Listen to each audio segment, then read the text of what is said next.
Bom dia a todos. É um prazer estar aqui pelo convite do Departamento de Disfagia para moderar a discussão de caso clínico em doença de Parkinson. Eu conto aqui com a colaboração da fonoaudióloga doutora Giovana Lúcia Azevedo de Aféria, que é mestre e doutora em ciências pela Universidade Federal de São Paulo, certificada pelo método Lee Silverman para a doença de Parkinson, coordenadora dos cursos em fonoaudiologia do sono no Instituto do Sono de São Paulo, coordenadora do Departamento de Fonoaudiologia da Associação Brasil Parkinson, certificada em Fonoaudiologia do Sono pela Associação Brasileira do Sono, professora do curso de especialização do Centro de Estudos da Voz e do curso de pós-graduação em Medicina do Sono do Hospital Albert Einstein e da Universidade Municipal de São Caetano do Sul. Bem-vinda, Giovana. Também temos aqui a participação da doutora Xin-Feng Susan, médica neurologista e fisiatra, médica assistente do Centro de Acupuntura do IOTHC da Faculdade de Medicina da USP, mestre e doutora em Ciências pelo Departamento de Neurologia da FMUSP, professora colaboradora do Departamento de Ortopedia e Traumatologia da FMUSP. Também participará da discussão Maura Márcia Bocado Corá Mazelli, com longa experiência como nutricionista pós-graduada em nutrição ortomolecular, fitoterapia, saúde pública, nutrição esportiva, atuando na Prefeitura Municipal de São Paulo, Hospital Albert Einstein, Fundação Rubem Berta. Atualmente, atende clínica privada, na Associação Brasil Parkinson, na Central Nacional Unimed, com experiência de mais de 15 anos com pacientes parkinsonianos. E nós também teremos Cíntia Madeira de Souza, farmacêutica, mestre e doutoranda em gerontologia pela Unicamp, com especialização em farmacologia clínica e MBA em gestão em saúde, cofundadora da Live Ensino e Consultoria.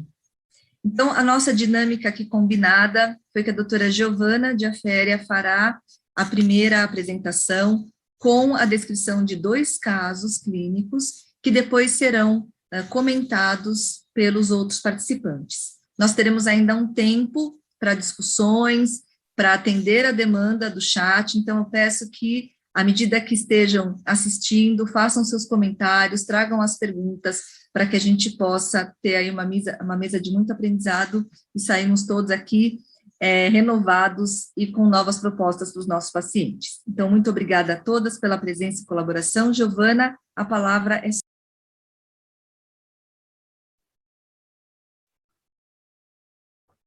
Bom dia a todos. Gostaria primeiramente de agradecer a oportunidade de participar dessa mesa sobre a disfagia na doença de Parkinson, uma abordagem multidisciplinar. Lembrando que a equipe multidisciplinar, especificamente interdisciplinar e específica para tratar a doença de Parkinson, ela é extremamente importante para melhor conduta dos casos, para que a gente possa ter uma evolução desses pacientes. Então, cada área tem a sua especificidade e tem a sua contribuição para a melhoria do paciente. Então, falando a respeito da disfagia na doença de Parkinson, a doença de Parkinson, ela traz algumas alterações, algumas manifestações fonoaudiológicas importantes na fala, na voz, na deglutição e também na motricidade orofacial, que levam a uma disartrofonia, que é a disartria mais conhecida, a disfagia orofaríngea e o distúrbio miofuncional orofacial. Lembrando que existem 4 fases importantes da deglutição. Então, a fase oral preparatória, a gente tem o bolo alimentar, onde o paciente mastiga, formando um bolo coeso, homogêneo. Esse bolo é colocado em cima da língua e a língua faz um movimento ondulatório de frente para trás, deslocando esse bolo para o fundo da cavidade oral, onde aí já começa essa fase oral para a fase faríngea, onde a gente tem, então, a elevação e anteriorização da laringe, e também o fechamento das pregas vocais, a abertura do esfíncter esofágico, onde o bolo é direcionado, então, para a fase esofágica. E existem os sinais clínicos que os pacientes com a doença de Parkinson manifestam, né? Então, as queixas que eles trazem, o pigarro, a tosse, os engasgos, uma sensação de alimento parado na garganta, alteração à voz mais molhada, mais úmida após tomar líquidos, uma falta de hidratação, a perda de peso e até mesmo pneumonias de repetição, que podem levar a uma via alternativa de alimentação.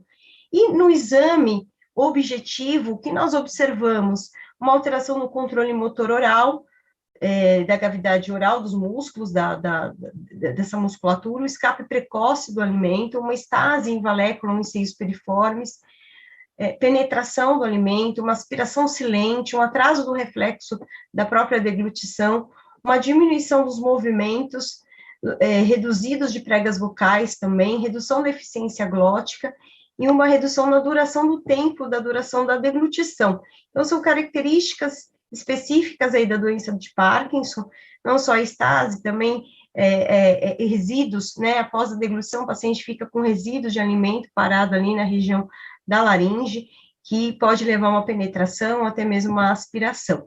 Então, existem as complicações da disfagia no doente de Parkinson, que leva a desidratação, a desnutrição, isso pode levar a uma broncoaspiração, levando, então, até mesmo a óbito se não for tratado.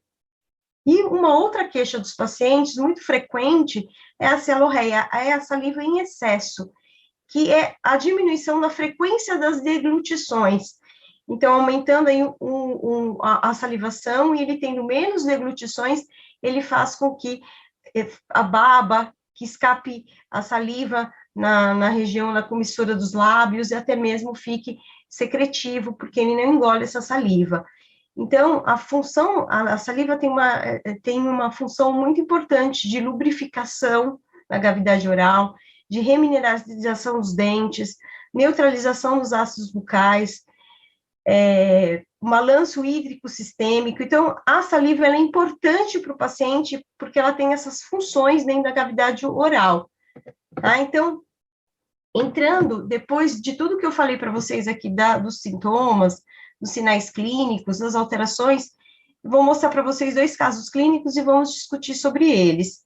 O primeiro caso, então, é da Associação Brasil Parkinson, uma paciente que veio para avaliação em 2017, de 88 anos, viúva, do sexo feminino, uma vendedora de tecidos, hoje ela é aposentada, e ela vinha dizendo que tinha engasgos constantes há 3 anos, com uma secreção presa na garganta dela há mais de 1 ano, e muita saliva há 1 ano, e a voz fraca também concomitante à salivação.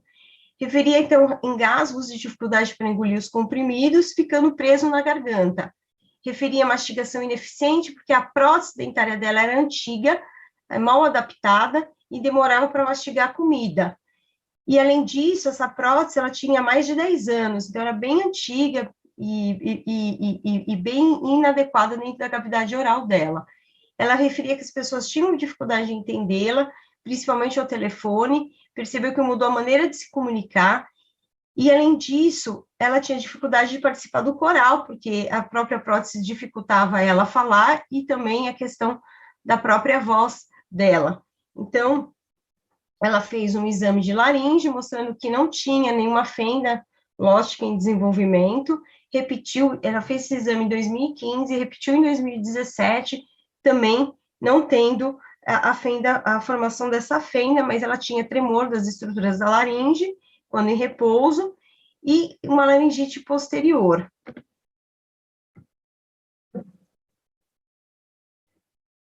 Aqui, tá passando.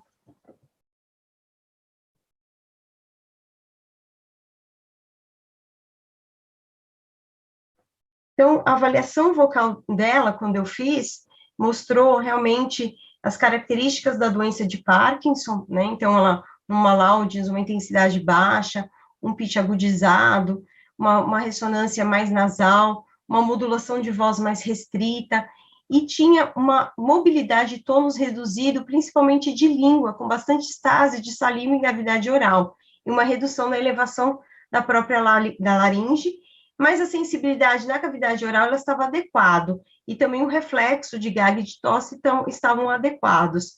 A medicação dela, tomava na época Mantidam, o Prolopa BD e o Losartana, porque ela tinha hipertensão, ela tinha alteração da pressão arterial.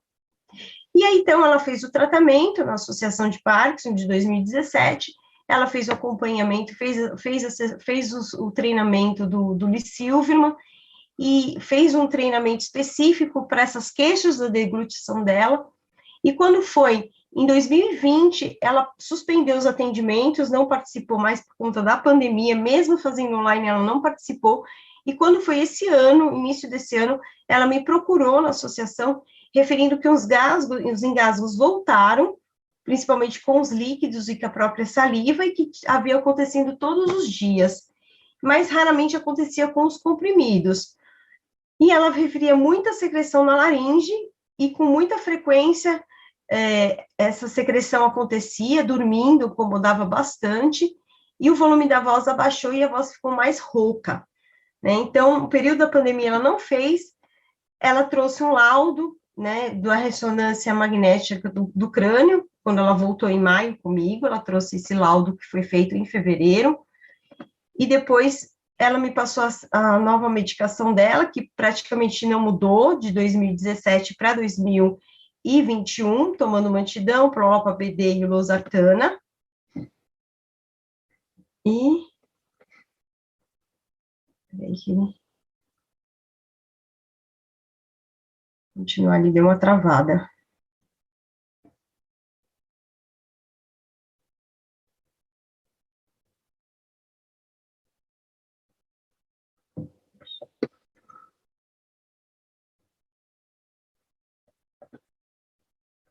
Então, ela entrou no programa de terapia fonoaudiológico, logo após essa avaliação, e aí, então, fiz um programa de terapia com ela indeterminado, por tempo indeterminado, online, em grupo, ela começou a ser atendida desde junho desse ano, e fazendo diário de exercícios 3 vezes ao dia, diariamente, né? Então, aqui eu mostro a figura dela, distribuiu na casa dela as informações para que ela pudesse automatizar a voz forte e também a deglutição da saliva e decompondo os movimentos da deglutição.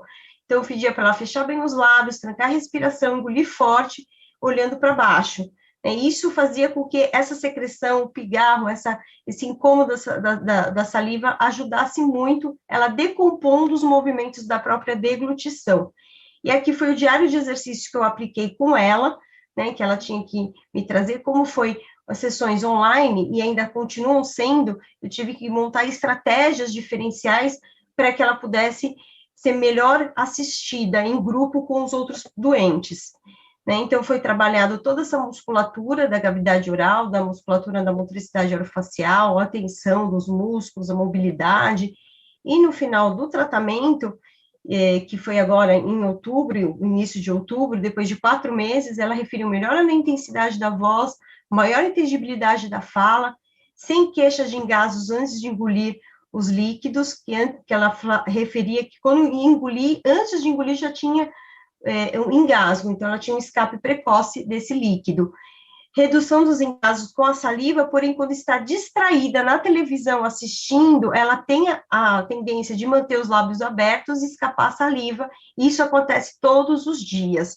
Então, essa distração dela na televisão faz com que ela mantenha os lábios abertos, e é um outro tratamento, é uma outra abordagem que agora em diante tenho que fazer com ela. Mas ela referia a ausência de secreção na laringe depois do tratamento de 4 meses. Então, esse foi o primeiro caso. O segundo caso é um outro paciente de parkinsonismo atípico, então, atrofia dos múltiplos sistemas, é um paciente de 57 anos, do sexo masculino, veio para avaliação comigo em 2019, foi encaminhado pelo neurocirurgião na época, porque ele foi procurar uma tentativa de fazer cirurgia para melhorar o equilíbrio dele, e aí ele teve, então, o diagnóstico com uma idade de 55 anos, mas aos 54 anos já manifestou algumas alterações importantes. Ele era dentista, depois ele se tornou empresário, trabalhando com esquadrias de janelas, de alumínios, parotonista, corria muito, fazia triatleto, e com uma performance motora muito boa antes de desencadear a doença. E aí ele falou que depois que começou a ter a manifestação da doença, ele começou a ter muitas quedas, né? Então, ele começou a tropeçar demais com o pé direito, isso estava atrapalhando ele nas maratonas, porque ele tropeçava e caía feio no chão. E ele referia engasgo com muita frequência com líquidos, principalmente a água em temperatura ambiente. Se era gelada, que era mais para o frio, ele não tinha essa tendência a engasgar. Isso começou tudo em março de 2019. Começou a dificuldade para falar, para andar, o desequilíbrio, letra ficou menor. Ele era usuário de cocaína, ele tinha muita depressão, ansiedade, ele ganhou nesse tempo muito peso, de 83 quilos para 89, tabagista, passou a tomar medicação para parar de fumar, hoje em dia ele parou já de fumar, então teve o provável diagnóstico de atrofia dos multissistemas. Aí, então, a descrição da medicação dele na época, quando ele veio comigo.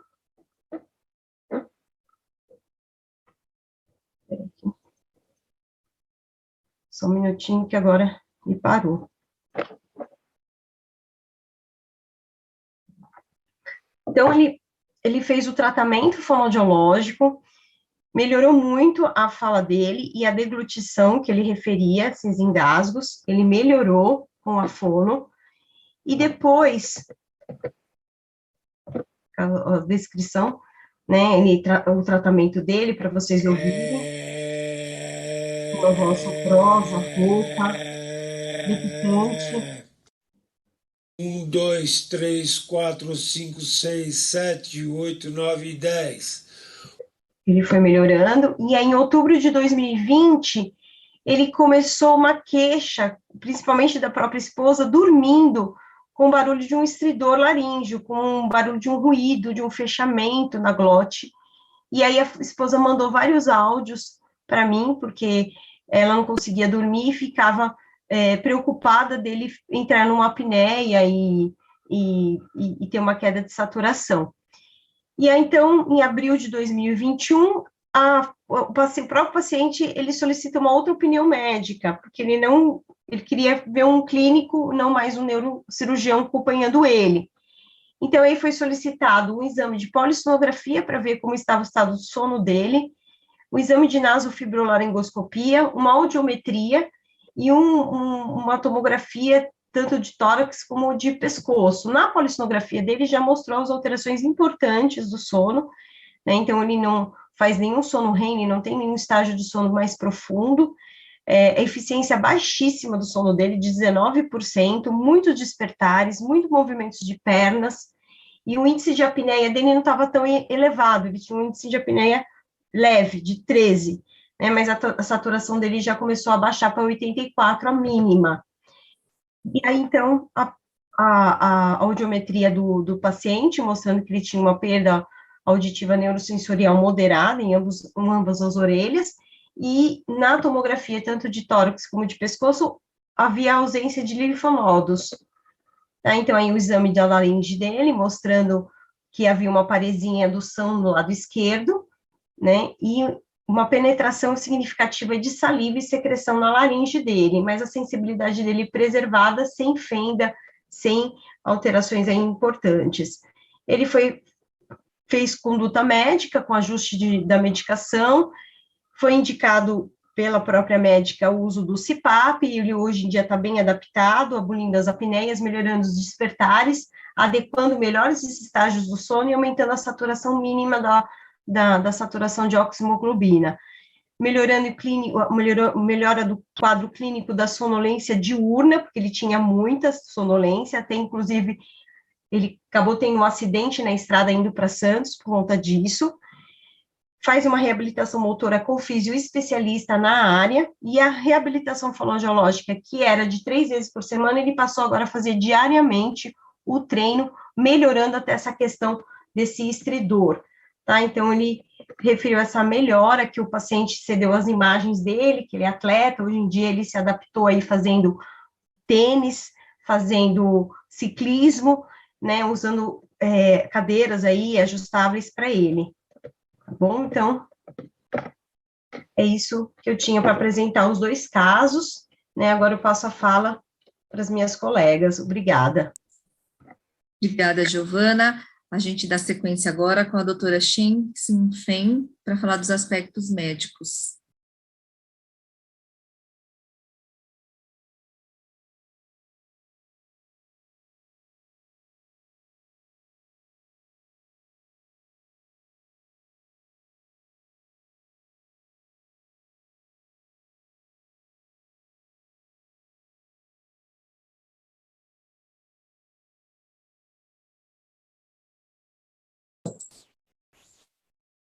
Desculpa, é que eu precisava ligar o som e não consegui.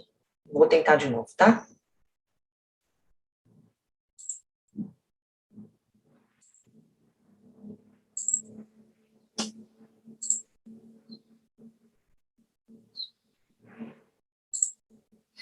Bom, boa tarde a todos, quer dizer, bom dia a todos, muito obrigada por esse convite, é uma honra estar com vocês, participando dessa palestra e dessa painel de discussão.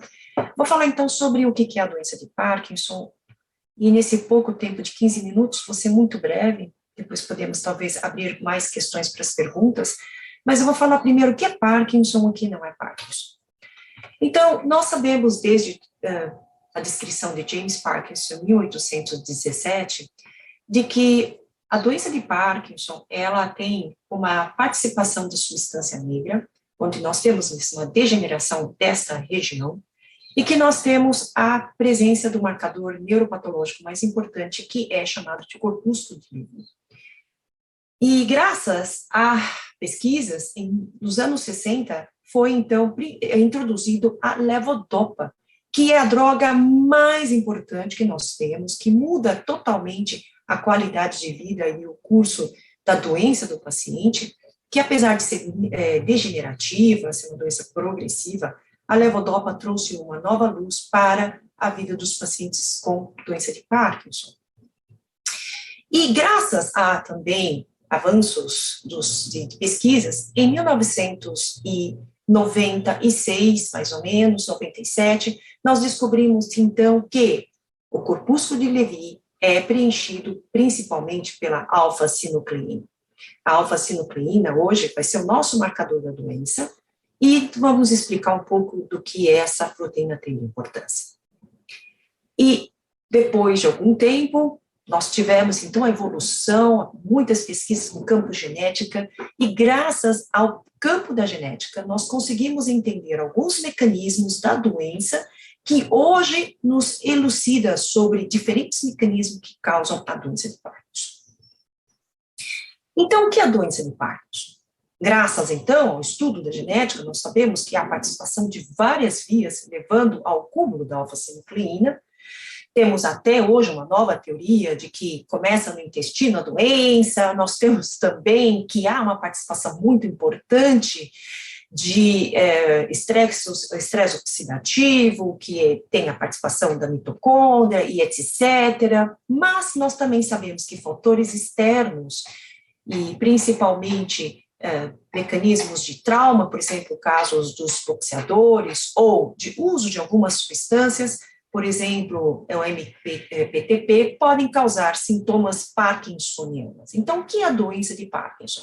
Hoje tem uns editoriais que nós não sabemos dizer se nós temos uma doença ou uma síndrome, e que dentro dessa síndrome nós temos a doença de Parkinson. Os critérios diagnósticos mudaram muito. Hoje, o marcador para que nós falamos que o paciente tem Parkinson ou parkinsonismo é bradicinesia. Lembrem-se disso. Você precisa ter lentidão de movimentos. E depois é que você vai ver. Você tem rigidez, tremor de repouso e outras características que vão fazer você pensar que o paciente tem uma provável doença de Parkinson ou uma suposta doença de Parkinson. Mas esse é o quadro mais importante que eu quero mostrar para vocês. Quando o paciente vem a você com bradicinesia, rigidez, tremor, ele já está com uma fase avançada, não digo avançada, mas com uma fase precoce da manifestação motora. Mas antes da manifestação motora, hoje é bem conhecida os sinais prodrômicos da doença de Parkinson. E nós sabemos hoje que o distúrbio comportamental do sono REM, a depressão, a obstipação, a hiposmia, ela precede a manifestação dos quadros motores. Isso, às vezes, acontece até 10 a 15 anos antes do paciente te procurar. Então, não é comum o paciente chegar e falar assim, doutora, eu estou tendo essa dificuldade, essa sensação de robô, mas há 10 anos eu falo quando eu durmo, eu grito, eu acabo, às vezes, caindo da cama. Então, os sinais prodrômicos são muito importantes, são sinais muito importantes para nós termos um diagnóstico de aumentar a nossa certeza se o paciente tem uma alfa-sinucleinopatia. E, evidentemente, depois, os sintomas não motores, que hoje nós temos bastante atenção a esses sintomas, porque diminui bastante a qualidade de vida do paciente, vão evoluir, assim como também os sintomas motores, e um desses que vão causar bastante influência na qualidade de vida é a disfagia. Em termos de neuropatia, nós sabemos que hoje nós temos, então, a manifestação mais importante é a presença da alfa-sinucleína, e aqui nós temos, então, substância negra com a perda neuronal. Então, nós estamos vendo aqui uma perda neuronal. Isso aqui é um corpúsculo de Levy com alfa-sinucleína presente, e nós temos hoje BRAC, que é a nova teoria da evolução da doença de Parkinson. Nova porque, na verdade, há muito tempo nós já sabemos disso, mas que os pródromos, na verdade, temos, então, o acometimento de vias inferiores, ou seja, da ponte e do bulbo, e por isso nós temos depressão, e nós temos evolução do córtex, envolvimento do córtex entorrinal, e por isso nós temos a hiposmia. Essa é a fase chamada 1 e 2 do estágio de Bracht. Quando o paciente chega aos nossos consultórios, ele já está na fase 3, porque a via nigroestriatal, a mesencefálica, diencefálica, já está envolvida, e aqui nós temos, então, o que o paciente percebe que ele está tendo as manifestações motoras. E depois, então, nós temos a evolução para a região do neocórtex, e o paciente, então, tem os outros sintomas que o paciente vai ter, tanto de quadros não motores e motores da doença de Parkinson.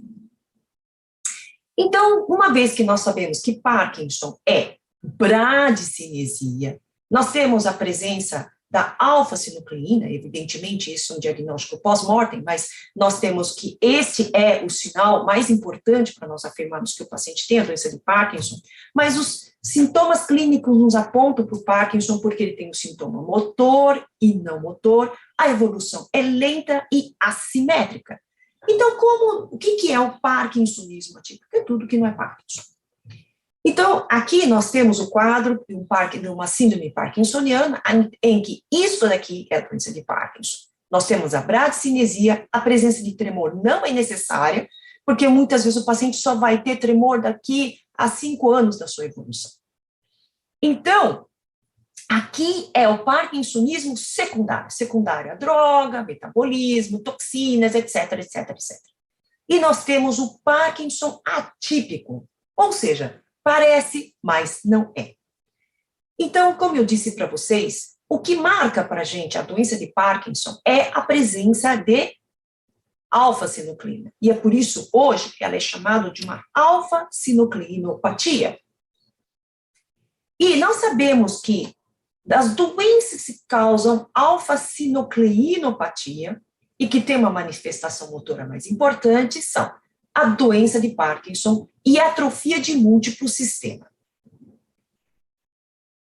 Nós podemos ter esses pacientes apresentando sintomas motores, ou seja, paralisia supranuclear progressiva, nós podemos ter um paciente com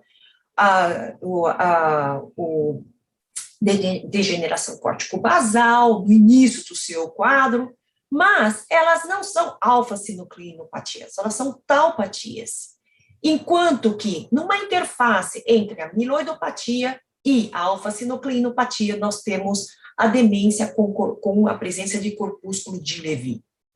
Então, esse quadro nos mostra que, apesar de nós termos a doença de Parkinson, alfa-sinucleinopatia, nós temos outras doenças que podem mimetizar o quadro motor, mas depois da evolução, eles vão ter cursos diferentes. Então, eu vou me atentar apenas para falar do parkinsonismo atípico, diferenciando do que é o mais importante, que é a atrofia de múltiplo sistema.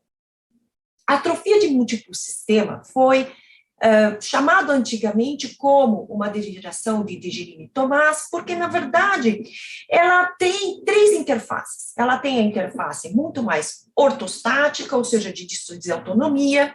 Ela tem, então, uma alteração mais olivoponto cerebelar, que tem um quadro atáxico, e depois ela pode ter a degeneração esteatonigrada.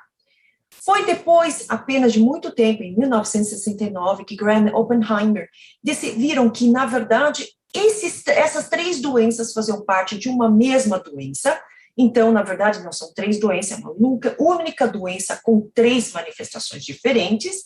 E foi em 1988 que Lantus viu que tinha a presença de alfa-sinucleína, mas não em células citoplasmáticas, mas principalmente nas células gliais. Então, qual é a manifestação clínica da atrofia de múltiplo sistema, que é uma alfa-sinucleína, e que nós temos que fazer diferencial com a doença de Parkinson idiopática? É parkinsonismo, lembra? Bradicinesia, rigidez. Desautonomia, isso é muito importante. E alguns pacientes, quando ela tem a forma C, de cerebelo, ela pode ter a manifestação mais proeminente de ataxia, dismetria nistagma.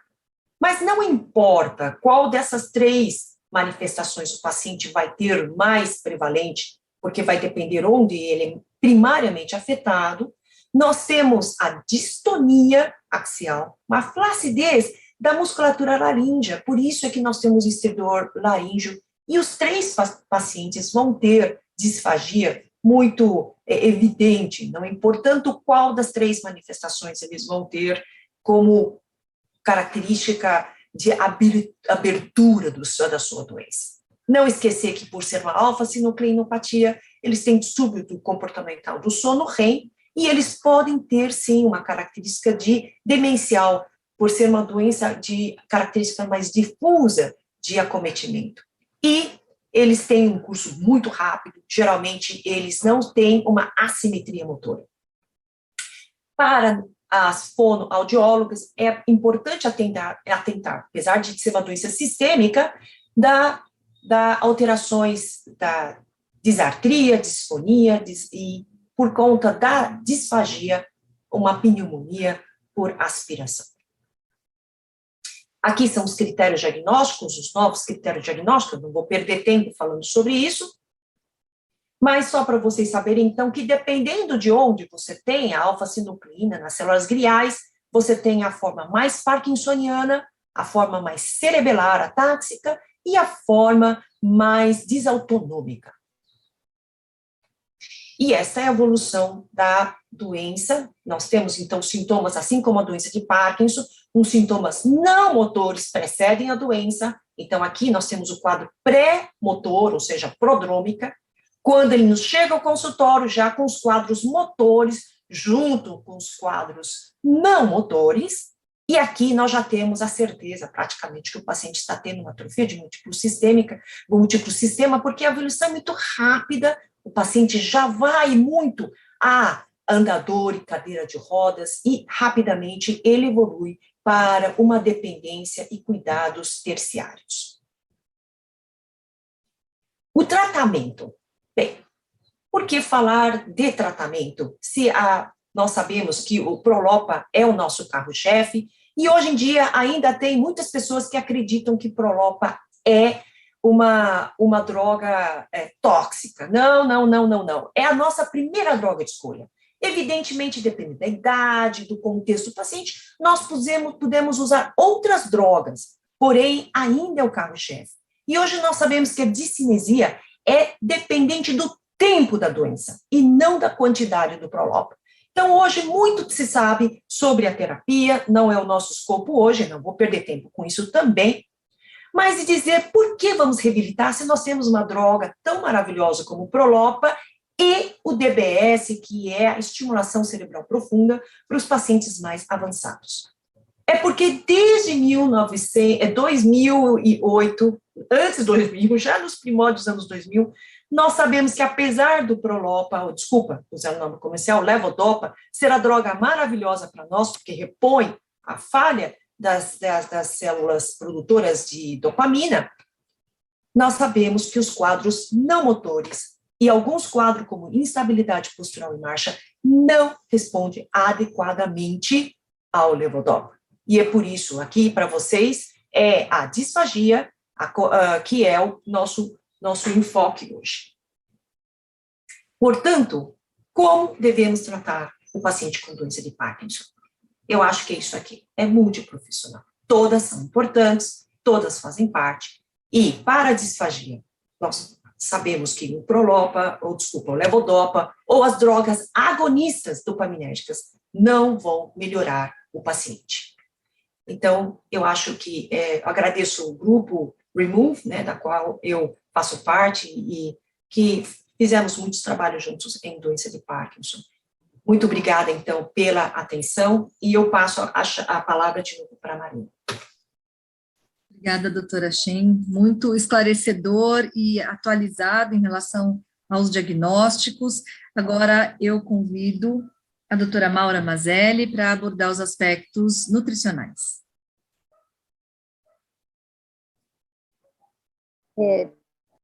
Novamente, repetindo o que todas já falaram, agradecendo aqui o convite, a participação num evento tão importante que agrega tanto conhecimento no nosso dia a dia.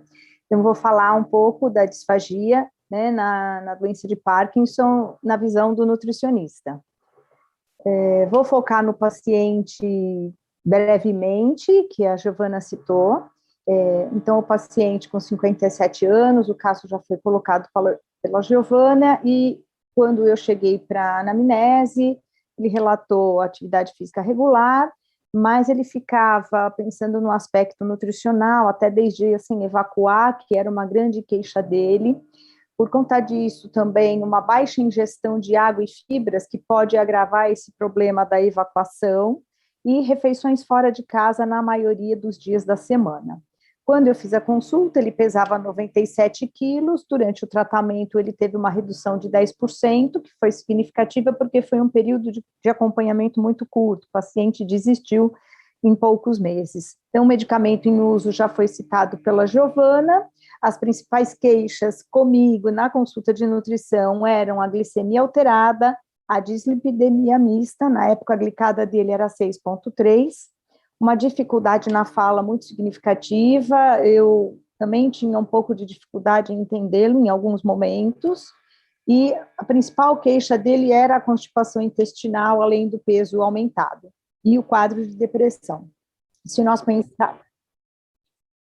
Opa!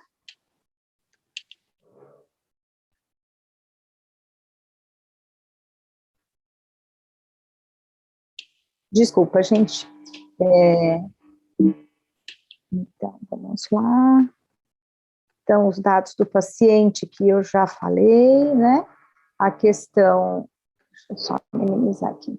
A dificuldade na fala, e a principal queixa dele era a constipação intestinal, que se relacionava até essa condição de ficar até 10 dias sem evacuar, mas que ele apresentava também na anamnese uma baixa ingestão de água e fibras, que além do Parkinson agravar a constipação, isso também favorecia uma disfunção aí intestinal, piorando também o quadro de depressão. O paciente acompanhou pouco tempo, 3 meses de tratamento, e ele não tinha queixa de disfagia, na minha opinião, pelo resultado excelente aí desse trabalho da Giovana no atendimento desse paciente, e essa queixa não chegava até a nutricionista. A gente sabe que o paciente com doença de Parkinson é acometido de disfagia de 50% a 82% deles, e isso leva a um comprometimento nutricional muito importante, e se observa através das pesquisas que há um aumento de desnutrição em quase 40% desses pacientes, um aumento do risco nutricional em mais da metade desses pacientes, a redução na ingestão alimentar pela disfagia, e principalmente uma baixa ingestão energético e proteica. Ocorre uma desnutrição secundária que é, então, decorrente dessa redução na ingestão alimentar. A perda de peso, ela acaba sendo progressiva.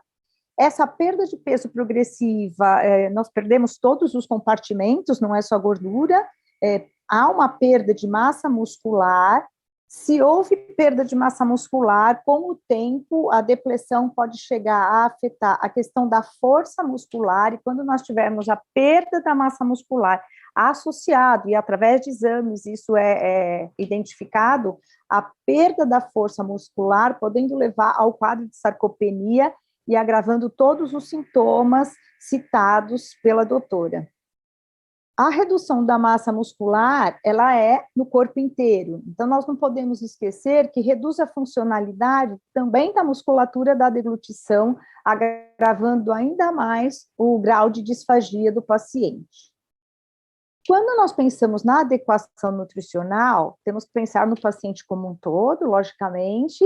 Essa adequação nutricional, ela deverá ser adaptada às condições do paciente e às necessidades nutricionais que vão ser dependentes do gênero, a idade do paciente, as doenças associadas, as preferências alimentares, qual é a condição socioeconômica, a saúde bucal muito importante, é uma prótese mal ajustada, ele tem toda a dentição e principalmente a rede de apoio, dependendo do grau de dependência que esse paciente venha a ter, e prevenindo a ocorrência de broncoaspiração, já citado pelas doutoras anteriormente. A oferta adequada de energia vai ser importante, vocês vão perceber na apresentação mais para frente o quanto isso se torna mais difícil pela alteração da consistência da alimentação que se faz necessária, dependendo do grau da disfagia. A proteína é um dos nutrientes que fica mais comprometido junto com a quantidade energética, pela própria diluição que deve ocorrer. Então, como que se orienta a dieta pastosa, a dieta branda? Há um acréscimo de líquidos, e o líquido ele não provê energia, e esse líquido vai ficar numa densidade energética e proteica, muitas vezes, abaixo da necessidade do paciente, agravando aquela perda de massa muscular, o quadro da sarcopenia, tudo que foi citado anteriormente. Então, hoje em dia nós sabemos que para o paciente não se recomenda mais uma quantidade baixa de proteína. Se for um paciente idoso, nós chegamos até 1,5 gramas de proteína por quilo de peso por dia, e numa dieta pastosa fica mais difícil atingir essa adequação proteica e energética, e muitas vezes nós somos obrigados a lançar mão de alguns suplementos, e o que pode ser também complicado pela questão socioeconômica dos pacientes, porque isso aumenta muito o custo da alimentação. A água pode ser um fator também determinante na piora do quadro de hidratação, de constipação e da própria absorção dos medicamentos que são administrados. Nós sabemos que administrar, por exemplo, uma levodopa com 300 ml de água é muito mais eficiente do que com uma quantidade pequena de água, por conseguir que essa droga chegue de forma mais adequada lá no seu sítio de absorção. Então, a água, para evitar a desidratação, a constipação e essa melhora da absorção dos medicamentos e nutrientes, e o cálculo que nós fazemos são 35 ml por quilo de peso, sem considerar a água do alimento.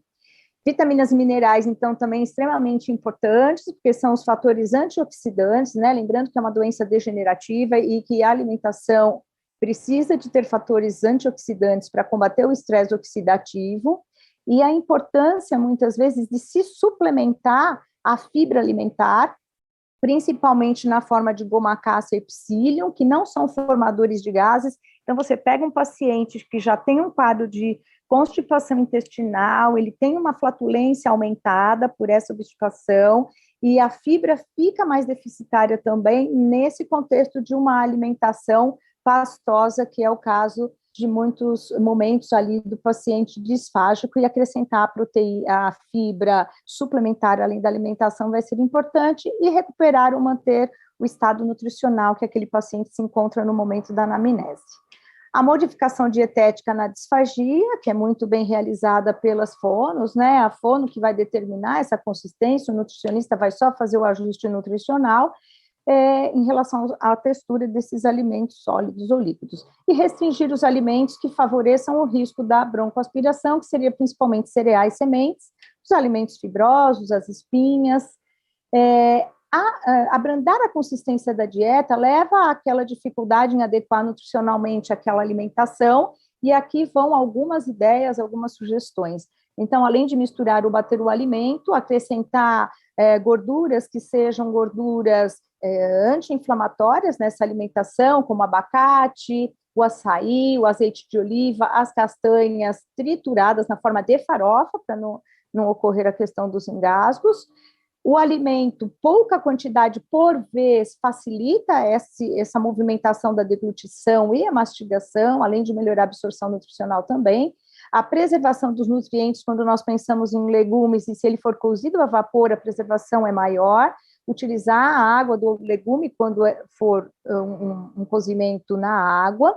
Para aumentar a densidade energética e nutricional, nos purês que são manipulados, colocar sempre tubérculos, acrescentar algumas farinhas, amido de milho, azeite, e adicionar proteína sempre que necessário, na forma de módulos ou na própria forma do alimento batido, desfiado, o ovo, a panqueca de ovo com banana, e evitar o líquido durante a refeição por conta da saciedade precoce que ele favorece, diminuindo ainda mais a densidade energética daquela refeição. Alguns cuidados que são extremamente importantes na apresentação dessa alimentação, e já tiveram alguns casos de pacientes até indicados pela doutora Giovana e a doutora Chien, em relação à inapetência e emagrecimento do paciente que está em dieta pastosa, e vocês mesmos são capazes de avaliar e já identificar qual é o prato que mais agrada. Então, nutricionalmente, todos estariam adequados, mas com certeza esse prato é o mais atrativo e que favorece um apetite maior, e nós sabemos que nós, seres humanos, comemos com os olhos, né? Preciso olhar a cara da comida, algumas pessoas falam, e isso vai abrir o meu apetite. A constipação na doença de Parkinson, ela pode piorar toda essa condição nutricional. Nós sabemos que até 80% dos pacientes, eles são acometidos pela constipação, como já colocado anteriormente, e a constipação pode piorar essa mudança da consistência alimentar também. Há uma redução na absorção de nutrientes e medicamentos, uma piora da depressão. Nós sabemos que 70% da serotonina é produzida no intestino, e a constipação vai alterar e piorar esse quadro de depressão. Até 10 anos antes do diagnóstico, o paciente já pode ser acometido por esse quadro, que é dependente aí desse nível de dopamina, que vai estar interferindo na contração dessa musculatura intestinal, e o efeito de algumas medicações que são necessárias também, como analgésicos, antiácidos, medicamentos para resfriado, hipertensão, para as dislipidemias e doenças cardiovasculares, podendo agravar ainda mais esse quadro de constipação intestinal e piorando o quadro nutricional desse paciente. A periodicidade da avaliação do nutricionista, ela vai normalmente ocorrer ao longo de um ano, de acordo com a necessidade, de acordo com a indicação da equipe interdisciplinar, mas minimamente a cada 12 meses fazer uma avaliação da condição nutricional desse paciente. Além da nutrição, porque os aspectos relacionados à rede de apoio são muito determinantes, então o paciente em questão, ele tinha uma questão de uma dificuldade do apoio na elaboração da alimentação dele dentro de casa. Quando eram sugeridas algumas alimentações, não era possível, tinha que ser comprado, por conta aí da questão social dentro dessa família. A condição econômica é outro fator que eu já citei, o entrosamento da equipe interdisciplinar para favorecer a melhora do paciente como um todo, o comprometimento nas orientações feitas durante a consulta e a constância no acompanhamento desses pacientes. Monitorar o risco de desnutrição e o peso corporal do paciente, evitando que piore todo o quadro disfágico, como falado anteriormente. Avaliar com regularidade se houve piora desses sintomas nutricionais para se prevenir ou reverter a perda de peso. O nutricionista, ele tem condições de fazer o acompanhamento desde os primeiros sintomas do parkinsonismo, da doença de Parkinson, em todas as fases aí da doença, e é importantíssimo manter, então, um padrão alimentar anti-inflamatório para diminuir o estresse oxidativo desse paciente, uma alimentação rica em fibras, água, adequada em macro e micronutrientes, uma consistência adequada e nutricionalmente as necessidades atendidas em cada paciente. Então, eu creio muito nessa frase de Hipócrates, né? Se a gente pensar 460 anos antes de Cristo, Hipócrates morreu, pai da medicina, mas essa frase nunca cairá por terra, por isso que eu sempre coloco nas minhas apresentações.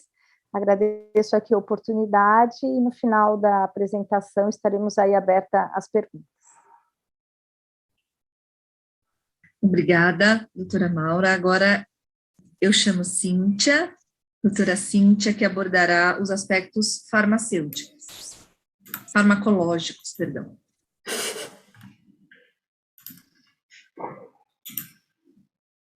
Bom dia a todos, é com imenso prazer que eu venho aqui hoje falar para vocês. E para a gente começar então, 6,1 milhões de pessoas no mundo possuem a doença de Parkinson, e isso equivale à população de El Salvador e também 60 vezes o Magic Kingdom na Disney lotado. Além disso, a doença de Parkinson tem 50% a mais de chance em atingir homens do que mulheres, e isso é muito importante quando a gente pensa na nossa população-alvo. E quando a gente pensa sobre os medicamentos, os custos com os medicamentos nesse estudo americano mostrou que equivalem a $2.500 por ano. No Brasil, a gente tem diversos fatores contribuindo porque grande parte dos nossos pacientes recebem esses tratamentos pelo Sistema Único de Saúde. E então, hoje eu vou falar brevemente sobre a importância de compreender a farmacoterapia na reabilitação à disfagia. Como a doutora Marina me apresentou, meu nome é Cíntia Madeira de Souza, eu sou farmacêutica, mestre em ciências médicas, especialista em farmacologia e gestão em saúde, doutoranda em gerontologia pelo LabEd da Unicamp e cofundadora da Live Ensino e Consultoria.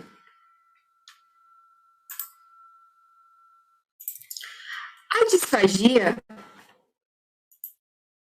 ela pode ser consequência de diversas doenças, como, por exemplo, o acidente vascular cerebral, a própria doença de Parkinson, a esclerose lateral amiotrófica, câncer de cabeça e pescoço, dentre tantas outras. Mas ela também pode ser um evento importante adverso a alguns medicamentos, como os quimioterápicos, os antihistamínicos, os antihipertensivos, os antipsicóticos, os antidepressivos e tantos outros aí que a gente também conhece.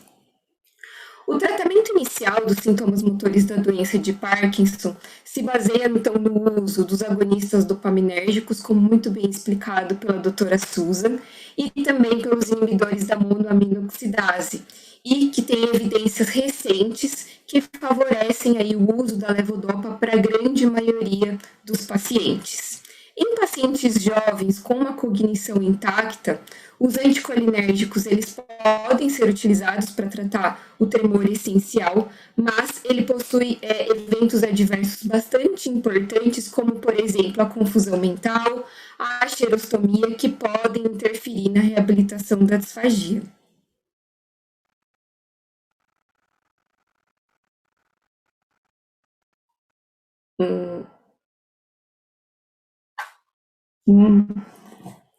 Tirei meu celular, mas eu não tenho nada perto além do meu computador. Tá bom, vou tentar falar um pouco mais alto. Além disso, a progressão da doença de Parkinson faz com que seja necessário, então, aumentar a dose da terapia inicial e, muitas vezes, adicionar outros fármacos com mecanismo de ação complementar, além também das outras comorbidades que esses pacientes possuem. No caso clínico mostrado pela fonoaudióloga Giovana, a paciente ela utiliza o Prolopa, né, então, que é a levodopa mais benzerazida, do tipo BD. Hoje no mercado nós temos 5 apresentações diferentes do Prolopa e compreender então essas diferenças dessas apresentações pode ser aí bastante importante para a reabilitação fonoaudiológica. Nós temos o Prolopa de apresentação com comprimido simples, o Prolopa BD, que BD significa baixa dose, né? Então, ele é utilizado aí normalmente 2 vezes ao dia, né? Então, no uso aí inicial, numa dose baixa, que é o Prolopa que a paciente em questão utiliza.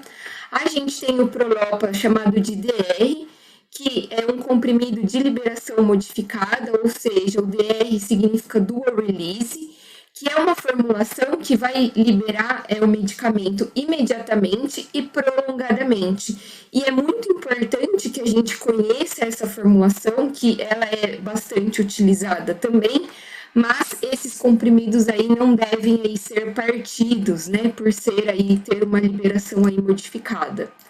A gente tem o Prolopa como comprimidos dispersíveis, que são muito úteis quando o paciente ele já possui disfagia, né? Então ele já está com um grau avançado aí de disfagia e possui restrição para algumas consistências aí alimentares.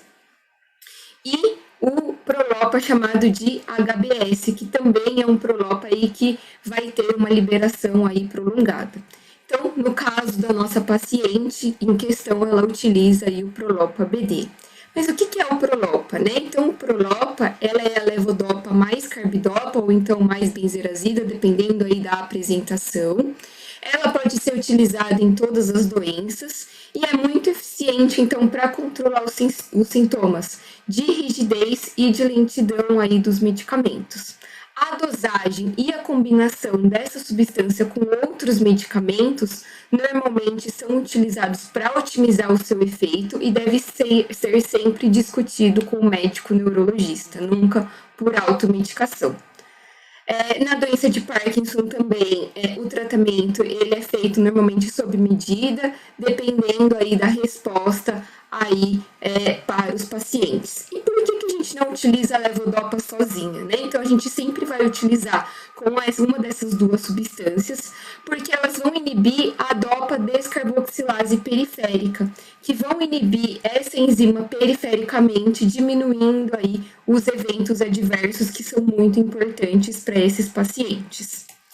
Esse artigo é um relato de caso de 2018, onde o paciente ele apresenta um atraso na fase on e até em momentos de não fase on, ou seja, ele não apresenta aí a farmacocinética adequada, né, desses medicamentos. O que é farmacocinética, né? Então, ele não tem aí uma absorção, uma distribuição, um metabolismo e uma excreção aí desse medicamento. Por quê? Porque nesse paciente, nesse relato de caso, observa-se que a gente tem um caso de uma absorção errática, ou seja, por conta de uma estase do medicamento, né, de uma não absorção desse medicamento no local adequado, ele não chega aí ao local de ação. E eu trouxe para ilustrar como, para esse relato de caso também, um vídeo do meu doutorado, onde a gente observa, né, um paciente com uma estase aqui de um medicamento, que tem uma queixa ao tomar os comprimidos, uma sensação de que esse medicamento estava parado na garganta, e com isso a gente tem uma alteração do mecanismo de absorção da droga e diminui aí a sua biodisponibilidade. Nesse caso, o exame instrumental feito junto à administração dos medicamentos, ele vai auxiliar para verificação junto ao exame clínico, para verificação aí de como os pacientes utilizam os seus medicamentos, não só a levodopa, mas todos os outros, né?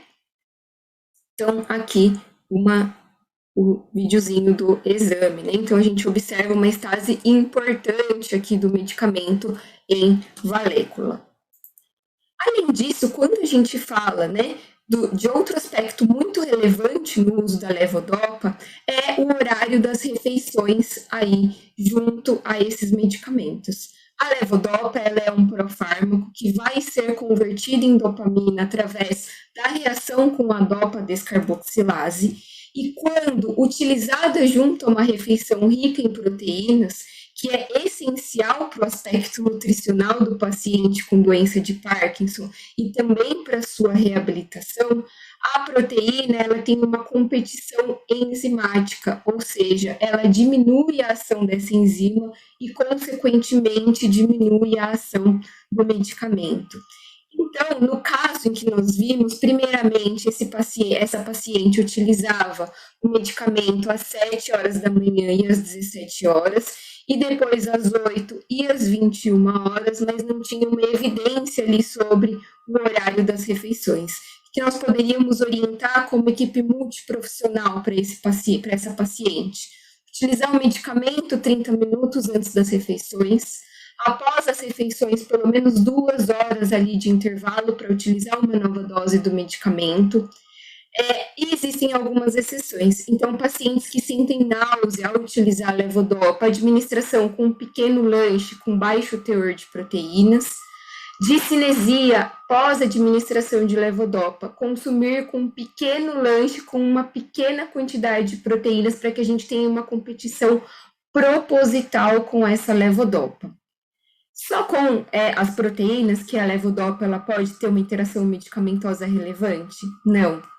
A gente tem uma interação medicamentosa importante com o ferro, e com isso eu posso ter uma diminuição da efetividade do antiparkinsoniano, e com isso eu tenho aí o manejo da administração com um intervalo de 2 horas. Além disso, a levodopa também pode interagir com alguns outros fármacos, como, por exemplo, a bromoprida e a metoclopramida, que são utilizados aí como antieméticos e reguladores da motricidade gastrointestinal, né, estimulando aí o peristaltismo gástrico.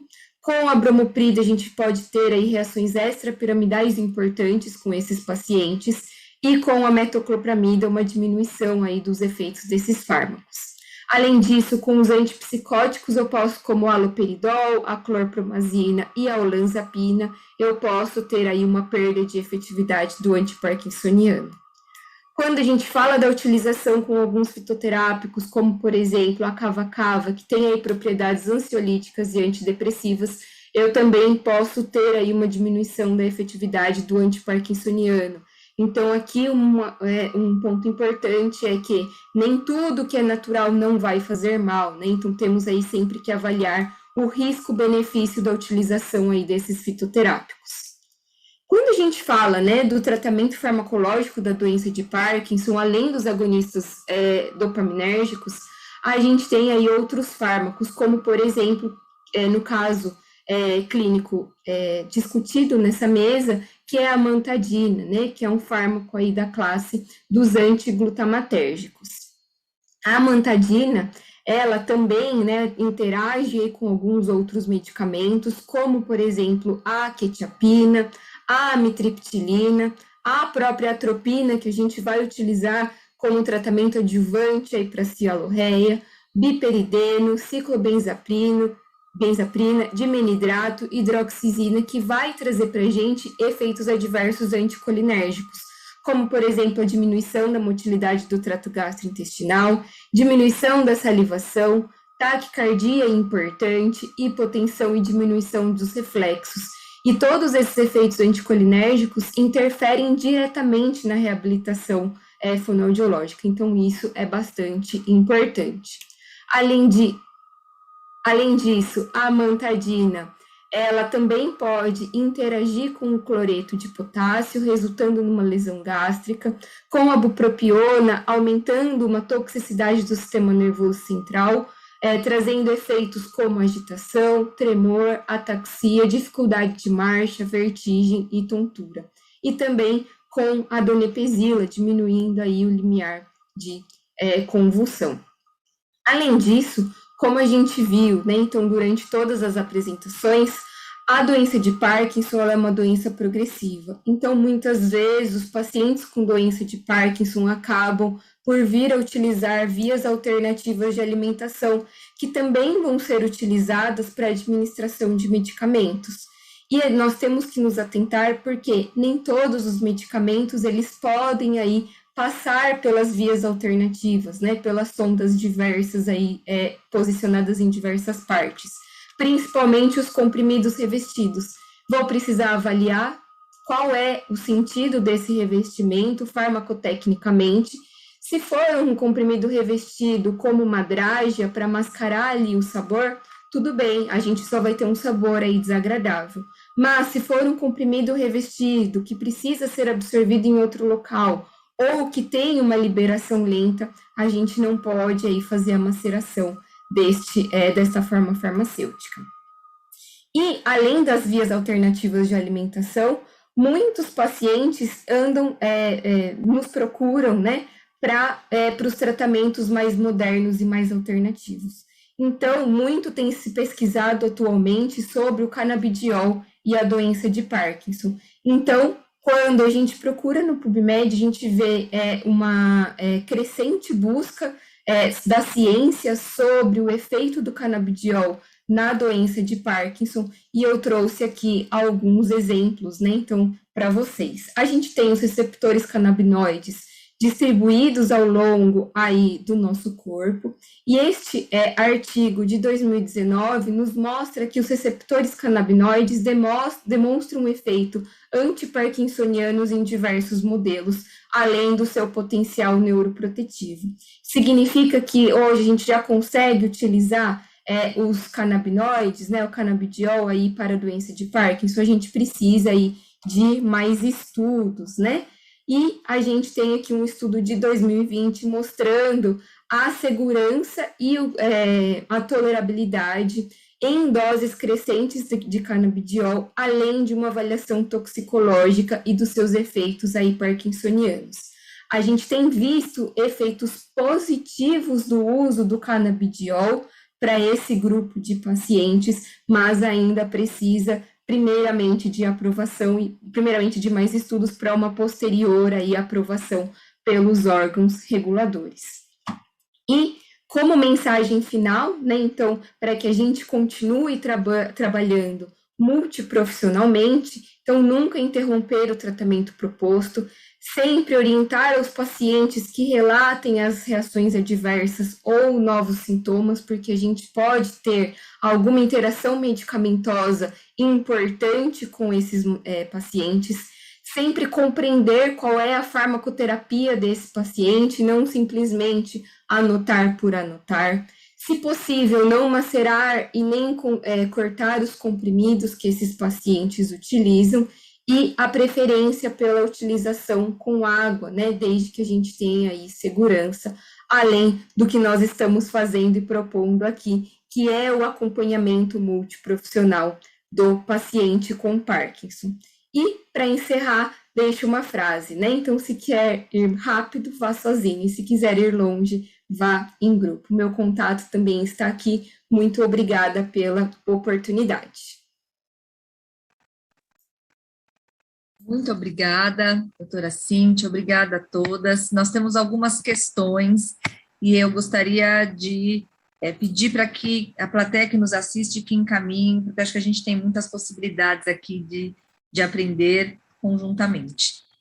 Primeiro, uma pergunta da Juliana Garcia Diniz, e eu vou pedir para a doutora Shen nos ajudar a responder. Ela questiona se a alteração da deglutição não teria relação, em grande parte, com os sintomas motores, como entender esta questão não motora na deglutição. E aí, doutora Shen, eu vou complementar a pergunta com uma dúvida minha, né? Ficou muito claro nos casos que o início dos sintomas disfágicos, eles são diferentes nos quadros atípicos, sendo mais precoce, né? Nos casos que Giovana trouxe, o paciente com AMS com 2 anos, né, de início de sintomas já tinha sinais, e o outro com 6 anos. Então, como a gente considera esse sintoma precoce? Que tempo para a gente algo para ser um alerta, para que a gente possa encaminhar o quanto antes um diagnóstico diferencial? Marina, muito obrigada pela audiência, pelas perguntas. E a primeira pergunta é sobre a disfagia ser um quadro motor. Sim, eu concordo, é um quadro motor, e eu acho que no quadro ficou bem claro que os não motores eram na parte de baixo e o motor é na parte de cima. Então, caso isso não tenha ficado claro, eu peço perdão. Mas sim, a disfagia é um quadro motor. Evidentemente, há algo que participa muito na parte da alimentação e não na disfagia especificamente, que é a hiposmia. Nós sempre esquecemos que o paciente tem uma hiposmia, às vezes é uma anosmia. E eu quero então dizer que quando o paciente tem uma anosmia, ele pode diminuir a sua vontade de comer. né? Então, isso sim é um sintoma não motor. Porém, contudo, entretanto, a disfagia é um quadro motor. E como eu disse para vocês, a doença de Parkinson tem uma evolução muito lenta. E, portanto, o paciente com o Parkinson típico, evolução típica, a disfagia é um sintoma que vai vir mais a posteriori. Enquanto que nos parkinsonismos atípicos, hoje nós sabemos em todos os congressos que em breve esse nome vai sumir, assim como Parkinson Plus, assim como vai ser praticamente no futuro doenças, né? Nós não vamos mais chamar dentro de um mesmo aspecto. Assim como, por exemplo, a gripe pode ter febre e a meningite também pode ter febre, e são doenças distintas. O fato de você ter bradicinesia não significa que você tenha doença de Parkinson. Então, voltando a isso, como é uma doença degenerativa de uma agressividade maior por conta da sua evolução rápida, a disfagia, ela vem mais precocemente. Eu só não quero deixar de provocar aqui a doutora Cíntia, eu quero deixar muito claro que nem a Academia Brasileira de Neurologia e nem a Movement Disorder Society indica o uso do canabidiol. Eu queria que ficasse muito claro isso, tá? Não há evidência científica, o último Movement Disorder Society de Parkinson's Disease-Related Disorders, o congresso foi agora, né?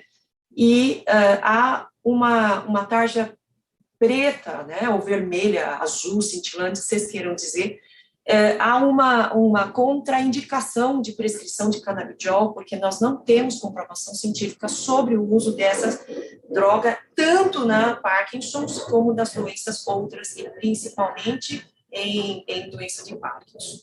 Tá bom? Era só isso, eu sei que é muito bom a gente discutir, acho fantástico, mas só para não ficar assim, dizendo que nós prescrevemos canabidiol na nossa prática clínica, tá bom? Sim. Obrigada e desculpa. Posso? Claro, Cíntia, por favor.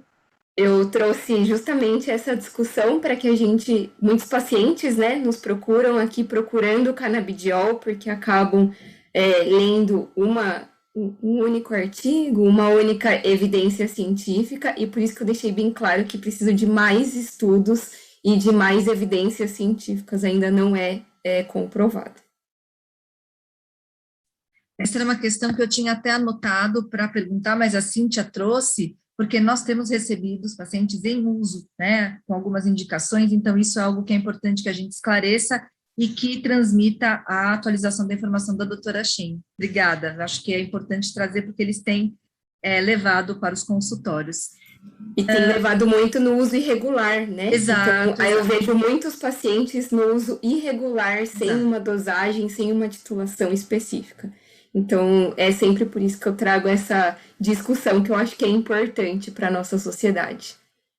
Mesmo na associação de Parkinson, há uma disseminação entre a informação entre eles, né? Então, a associação aqui em São Paulo é referência na América Latina, então os pacientes têm falado entre eles, e essas informações são importantes, bem esclarecedoras, para a gente passar isso adiante também com os nossos pacientes, né, onde a demanda é maior lá na Associação de Parkinson. Giovana, vou aproveitar que você falou, a gente tem uma questão da Roberta Bush, se o caso com a MS, né, que na avaliação otorrinolaringológica foi evidenciada uma paresia de prega vocal, se foi considerada a possibilidade do estridor ser início de movimento paradoxal de laringe relacionado ao músculo cricoaritenoide posterior, visto que 30% desses pacientes podem ter morte súbita, né, por essa alteração de abertura, né, e fechamento da laringe. Isso foi considerado? Isso, como vocês têm visto isso na prática? E aí pensar em condutas, né, uma vez que a gente tem essa possibilidade desse diagnóstico. Sim, Marina, foi um diagnóstico bem recente que o paciente passou, né, ele tem ainda retorno com o otorrino, então esse laudo foi feito agora recentemente, eu trouxe aqui para apresentação, então ele tem retorno para a gente trazer agora a nova conduta com essa paresia, né, então como ele tinha a manifestação da paresia, foi sugerido fazer uma tomografia computadorizada de tórax e de pescoço para ver se ele tinha algum outro nódulo, alguma outra descoberta a mais, né, mas eu concordo com a Roberta Bush, que a gente tem que agora ter esse direcionamento, tanto que ele passou a aumentar o número de sessões de fono, para poder a gente agora trabalhar esse outro aspecto. Alguém quer fazer algum complemento? Sim, sim. Eu acho que o uso de CPAP vai ajudar bastante à noite, né? Porque nós temos uma pressão positiva, e isso foi colocado, né? A Giovana tem um estudo muito bonito do mestrado dela em relação ao uso de CPAP, e às vezes nós podemos usar o BiPAP durante o dia também, que ajuda os pacientes que têm mais recursos. Mas é uma máquina muito cara, eu entendo que nem todos podem utilizar o BiPAP diurnamente. E, evidentemente, né, eu sei que as nossas amigas fisioterapeutas respiratórias também podem nos ajudar, melhorando um pouco a compressão pulmonar, ajudando a parte de respiratória, que apesar de ser uma flacidez local, mas isso também corrobora para uma melhora pouca dos sintomas. Não esquecer que muitas vezes o paciente tem a questão da apneia e eles têm uma resistência de usar adequadamente o CPAP. Então, a morte súbita, às vezes, nem é somente pelo estridor, mas também pelas consequências da apneia do sono. Eu acho que isso ajuda um pouquinho. Obrigada.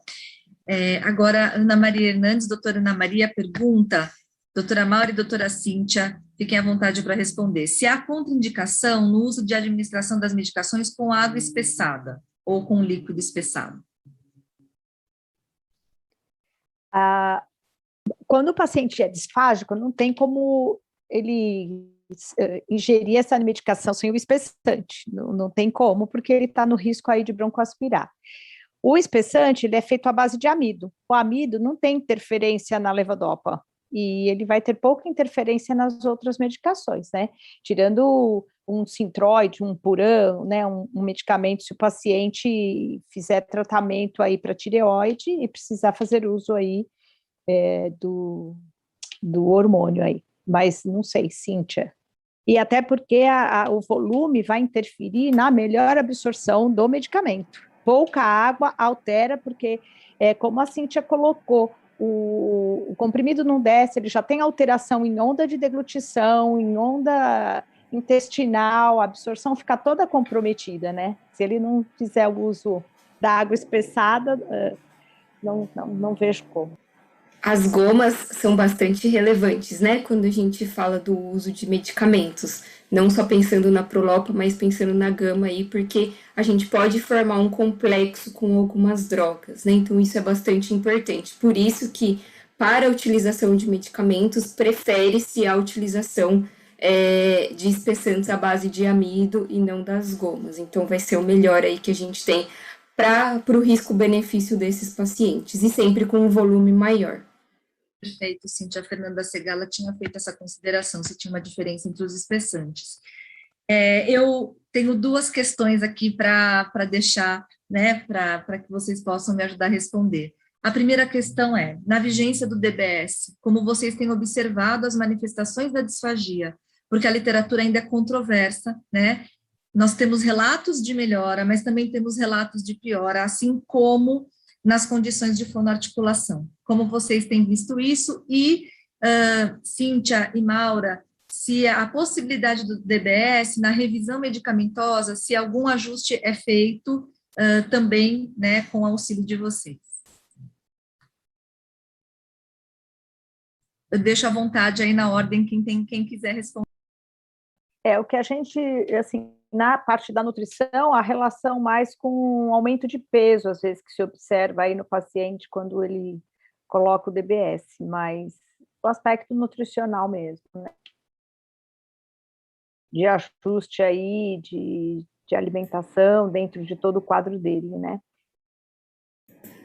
Em relação à farmacoterapia, eu acredito que sejam as mesmas orientações, né? Então, sempre avaliar o risco-benefício da utilização desses medicamentos, não pensar sempre que se tem uma interação medicamentosa, eu vou tirar o medicamento, né? Então, eu vou sacar ali aquele medicamento. Eu sempre vou avaliar risco-benefício, é isso que eu venho tentando aí trazer, né, para o mundo da fonoaudiologia. E sempre avaliar o momento do pico de ação do medicamento com o momento da reabilitação. Então, acho que isso é primordial aí.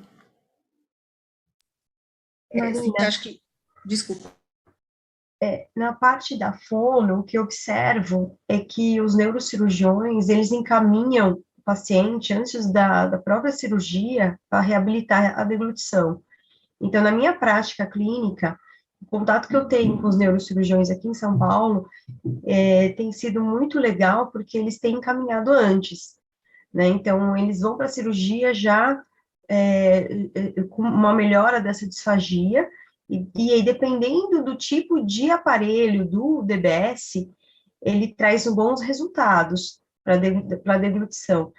O aparelho do Boston, que é um unidirecional, ele tem 8 contatos, ele traz mais recursos nesse ajuste, então ajuda bastante, diferente do tradicional, né, o antigo, da Medtronic, que ele já não tinha tanto controle, tantos ajustes. Então, a minha prática tem sido muito favorável com relação a isso. Então, os neurocirurgiões, eles têm a cada dia mais trabalhado junto com a fono, encaminhado mais antes de passar para a cirurgia, até mesmo a questão vocal, né? Antes de ir para a cirurgia, trabalhar, condicionar essa musculatura e depois ele vai para a cirurgia. Então, eu não tenho tido grandes problemas, não, com relação à deglutição deles no pós-DBS. Eu acho que a gente tem novas perspectivas, desculpa, doutora Shen, com os novos equipamentos, com os canais separados, com a possibilidade de ajuste dos canais separados. Doutora Shen, por favor, desculpa. Eu acho que tem que ser, apesar de nós falarmos de disfagia, eu acho que o grande problema é comunicação, né? Diferenciar, porque a Giovana e eu temos um caso bem dramático de um empresário que tem uma alteração da fala, né, depois da UDBS, piorou muito, ficou praticamente às vezes afônica. Eu tive um paciente no HC também, uma professora, que perdeu a capacidade de dar aulas, né? Então, uma coisa é disfagia, outra coisa é disartria, isso é muito comum. Mas eu creio que, como nós somos com fonoaudiólogas, nós estamos falando que, na verdade, é uma alteração da comunicação, da circuitaria. Então, alguns pacientes têm uma bradifrenia, então eles têm uma diminuição de pensamento, o DBS não muda isso. Assim como também a elaboração de frases, sentenças, às vezes tem uma gagueira funcional, pós o DBS piora muito isso. Eu não sou a maior expert em fono para falar isso, a Giovana é a minha referência nesse caso, mas é só lembrar que, apesar da gente não ter grandes problemas de disfagia, não esquecer que a fala, às vezes, é muito prejudicada. Então, perfeito, doutora. Temos que pensar o que é melhor para o paciente, às vezes.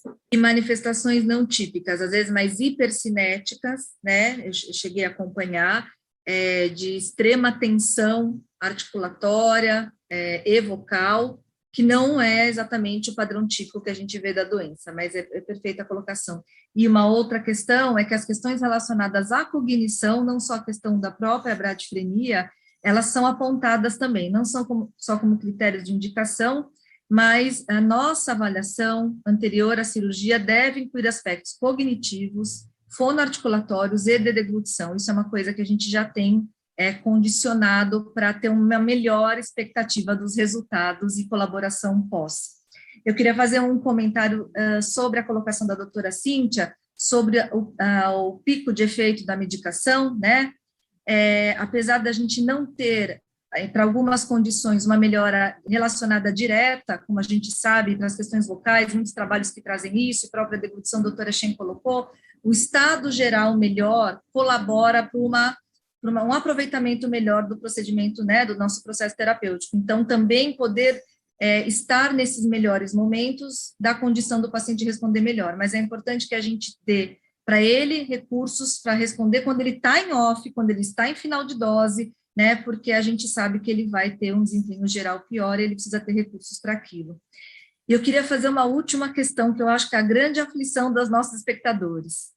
Pensando nos Parkinsons atípicos, aqui falamos da MS, né, com a evolução que ela é galopante muitas vezes, em poucos meses, a olhos vistos, quando decidimos pela via alternativa de alimentação, se decidimos. Qual a experiência e os critérios que têm sido usados por vocês?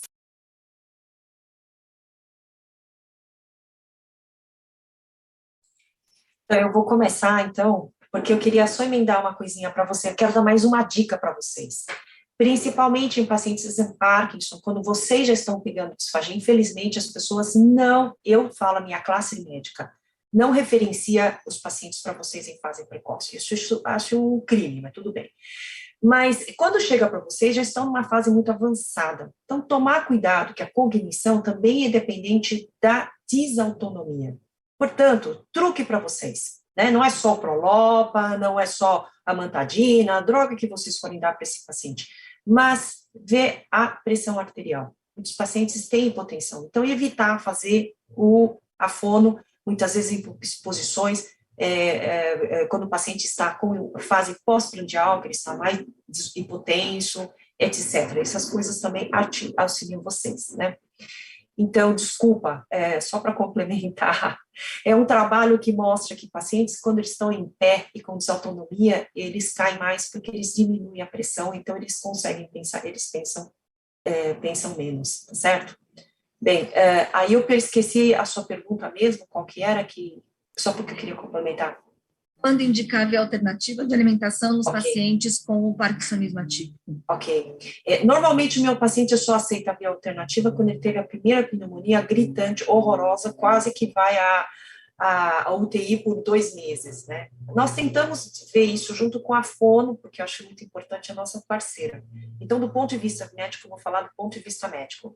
Quando o paciente não chega falando que ele demora 3 horas para comer, quando ele começa a falar, a desnutrir, quando o paciente começa a ter dificuldade para engolir seus comprimidos, e aí com isso nós sabemos que a levodopa a gente dá 4 a 5 vezes por dia em fases mais avançadas da doença, e isso interfere, então, no seu tratamento. E quando a família é receptiva, a gente conversa com a fono, a gente fala com a nutricionista, vê se o espessamento, a mudança de dieta não melhora. Então, ou quando o paciente, num estágio em que ele começa a ter dificuldades, às vezes também, para autoalimentar, então a gente faz a deglutograma, peço sempre para uma fono poder acompanhar junto, e aí a minha conduta é feita com a família e com os profissionais multiprofissionais. Eu vou dizer, é muito difícil os pacientes aceitarem. É como se precisasse, às vezes, aquela coisa trágica para eles, às vezes, aceitarem a indicação. Passo a palavra para vocês, desculpa falar tanto. Então, Marina, só para complementar a doutora Susan, eu acho que essa notícia que você tem que passar para o paciente, para a família, né? Então, a aceitação, né, dessa fase de mudança de via alternativa que tem que ser trabalhada, né? Então, por exemplo, eu como fono, eu vou apontando as dificuldades com a família, com o familiar e também com o paciente. E aí, então, pontuando com ele, mostrando as dificuldades, a perda de peso, a perda nutricional, que ele não está respondendo, ele está desnutrido, ele não consegue nem fazer os próprios exercícios, porque ele não tem força para isso. Então, é um trabalho realmente de passarinho mesmo, de formiguinha, até a gente conseguir convencer ele que a melhor opção é essa. Então, não é um trabalho fácil, é um trabalho que quando eu chego nessa etapa de indicação, eu preciso do apoio do médico, da família, da nutricionista, para poder conduzir melhor o caso. Às vezes ele fala, olha, vamos tentar mais um mês, vamos postergar, vamos mudar mais a consistência, vamos aumentar o número de sessões de fono, vamos fazer 2 vezes por dia a sessão de fono. Eu faço todas as tentativas possíveis com ele, mas se estocar todas as possibilidades, aí eu falo, olha, a gente tentou, fez, deu o prazo, não deu resultado, vamos partir para isso. E aí, então, começa a amadurecer a ideia com a família e com o paciente. Então, esse é o meu processo que eu vejo muitas vezes lá na própria Associação de Parkinson com a evolução dos casos. É isso. Só complementando o que a doutora Susan e a Giovana já falaram, somando tudo isso, um sinal de alerta é uma perda de peso maior que 10% em menos de 6 meses, e um bom preditor de desnutrição é a circunferência da panturrilha, que a gente tem o ponto de corte abaixo de 31. Então, qual é o prazo que aquele paciente perdeu massa muscular, que a panturrilha é um preditor de perda de massa muscular. E isso agravando todo o quadro, e assim, só mais um alerta somado a tudo isso que elas já falaram, né? E esse trabalho de formiguinha, porque é um monstro, né? Falar que vai entrar numa dieta integral, seja por gastrostomia ou nasointeral, é um monstro para a família e para o paciente, e que realmente é o que nós temos para manter a vida do paciente, né? É um recurso a mais aí para postergar uma vida, e às vezes melhora muito a qualidade de vida, né? A gente tenta desconstruir esse monstro, né? E falar que é uma alternativa bacana para melhorar até a qualidade de vida, né? Eu agradeço a colaboração, mas eu acho que esse é um passo importante, né? Como a gente está num congresso e a produção da ciência aqui é o grande fomentador, né, nas nossas discussões, um fluxo de decisões para os Parkinsons atípicos, eu acho que seria algo importante para guiar essa nossa conduta, porque, de fato, esses casos, a grande maioria teria a indicação, né, diferente dos Parkinsons que a gente vê em curso do idiopático, não necessariamente, né, então, acho que essa é uma